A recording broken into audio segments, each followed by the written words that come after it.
Assalamualaikum warahmatullahi wabarakatuh. Sobat-sobat pecinta horor, masih di channel saya di Story of Dewi Ani. Teman-teman sekalian, di channel kali ini saya akan menceritakan suatu cerita yang mana saya pernah mengalami suatu kejadian aneh di mana saya berada di tempat ini. Tempat ini adalah tempat yang mana saya pernah melihat suatu sosok wujud bis, dan saya pernah mengalami di mana saya mengendarai sepeda. Saya berhenti pada tempat di sini, teman-teman. Di waktu itu, dulu ketika saya masih SMA, dan di video sebelumnya saya pernah bercerita sepeda saya pernah berhenti pas maghrib itu, pas teman-teman saya berada di sini. Ini adalah lokasi yang pernah banget, yang mana ini adalah suatu kereal yang nyata yang saya pernah alami. Di sini tempatnya, teman-teman, dan lokasinya di sebelah sungai dan makam. Bisa shoot mas lokasinya.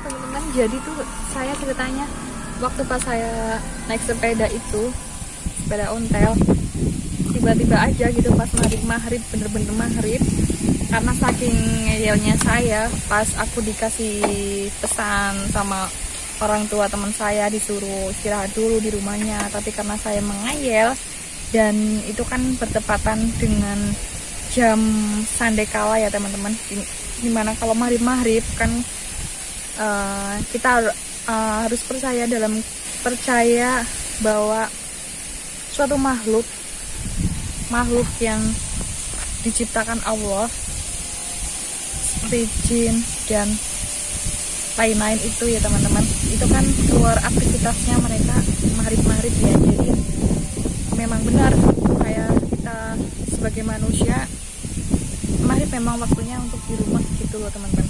Tapi karena saking ngeyelnya aku terus tetap lanjut untuk pulang ke rumah kayak gitu teman-teman. Sampai di sini sepedanya saya tuh berhenti secara tiba-tiba, dan kan tahu di sini tuh di kanan saya itu, di sebelah saya itu, di sana ada makam. Jadi wajar kalau misalkan sepeda saya itu berhenti secara tiba-tiba, dan saking aku paniknya, terus aku angkat sepeda itu, saya panggul, terus saya langsung lari dalam keadaan takut kayak gitu teman-teman. Dan waktu itu saya sempat dengar suara ada yang manggil-manggil saya beberapa kali, nama saya gitu. Waktu itu di sepanjang jalan, di kiri jalan ini, itu banyak tanaman pohon pandan teman-teman. Jadi waktu itu semakin kesini saya semakin rasa takutnya tuh semakin menjadi-jadi. Terus saya sampai berlarian, sampai saya pokoknya di dalam hati aku harus dapat seseorang, harus menemui seseorang, pokoknya gimana caranya kayak gitu. Makanya waktu itu aku lari dan tak bawa sepedanya sampai tak pikul loh teman-teman. Nah, waktu pas sebelum sampai di jalan apa sih namanya, bercabang, nanti aku kasih tahu jalannya teman-teman. Jadi pas aku naik tanggul di jalan yang datar itu, aku ngeliat bis gitu teman-teman. Jadi aku tuh pas jalan di pertigaan, jalan yang di bawah itu, aku bener-bener ngelihat beneran secara nyata. Aku ngelihat itu ada bis 2 warna merah teman-teman. Sempet sih aku nggak percaya ya, masa iya sih ada bis lewat jalan sesempit ini ya teman. Masa iya gitu loh bisa melewati jalan ini, padahal kan bis kan lumayan besar dan jalan di sini tuh sempit, hanya bisa dilalui oleh sepeda motor, mobil kecil kayak gitu. Masa bis besar masuk ke sini? Nah, karena aku ngelihat ada aktivitas manusia masih kesana kesini gitu, jadi otomatis aku agak lumayan mendingan takutnya gitu kan, karena aku barusan ngelihat bis. Nah, tapi makin aku udah mulai deket sama penduduk. Terus aku, karena orang dari jauh tuh ngeliat aku lari-lari bawa sepeda, tak pikul loh teman-teman.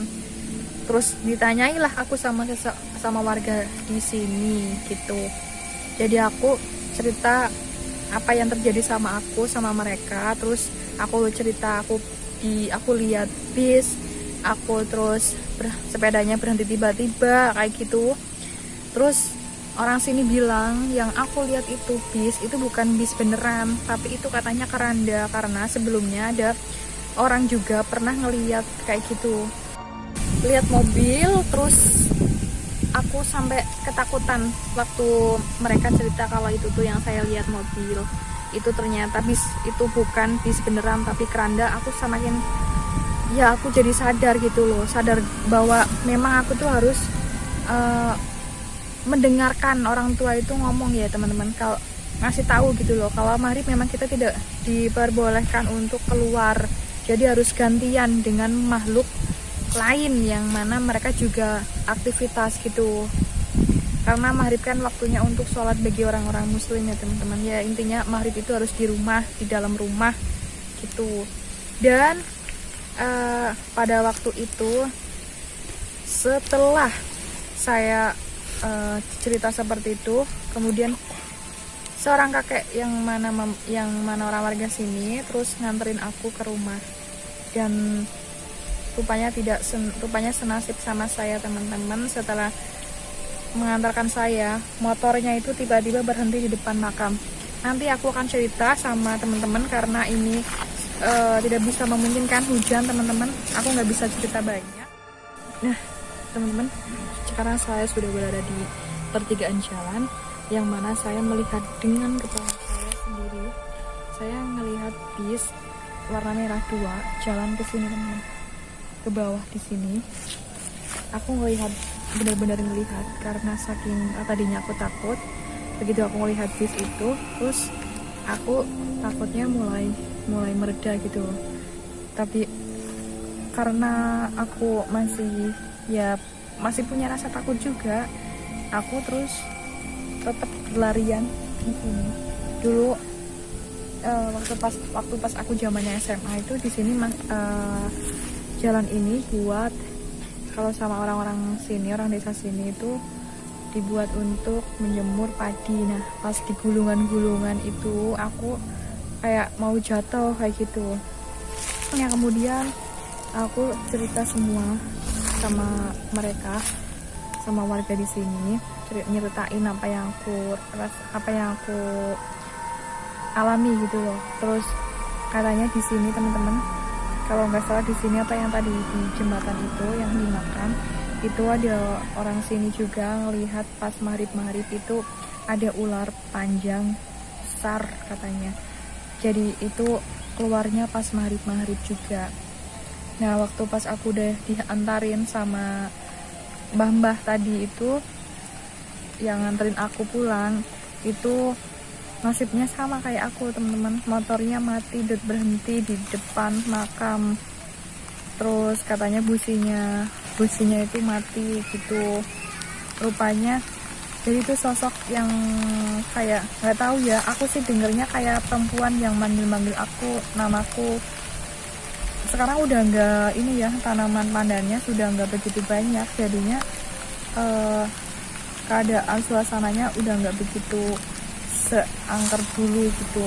Menurutku seperti itu teman-teman, karena sekarang udah banyak warga juga yang buat rumah di sekitaran di sini kayak gitu.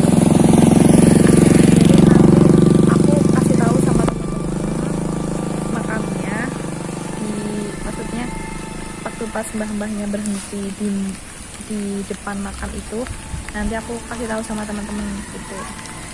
Ini kalau malam itu sepi teman-teman, jadi yang melalui jalan ini tuh tidak begitu sebanyak di jalan pada umumnya gitu. Itu teman-teman, pertanyaan tadi aku udah kasih tahu sama kalian lokasinya, dan sekarang aku terakhirin lokasi terakhir ini di sini yang cerita aku itu mbahnya pas nganterin aku pas sepulang dari rumahku katanya motornya itu berhenti di sini, di jalan ini teman-teman, dimana jalan ini tuh gelap dulu, nggak ada lampunya, dan lumayan kanan kiri saya itu pepohonan bambu. Itu ceritanya dari saya teman-teman. Ini jalan kalau malam itu gelap banget, tapi alhamdulillah sekarang udah banyak lampu. Dulu itu saya mengalami kejadian ini pas aku dulu itu pas SMA, sekitaran tahun 2014-15an teman-teman. Jadi konon ceritanya itu sama warga yang bilang di sini memang banyak warga yang mengalami suatu kejadian-kejadian misteri ganjil di sini. Aku nggak tahu ceritanya mereka bagaimana, tapi aku menceritakan apa yang aku rasain. Dan waktu pas dulu itu bener-bener nggak ada lampu teman-teman, jadi itu gelap banget.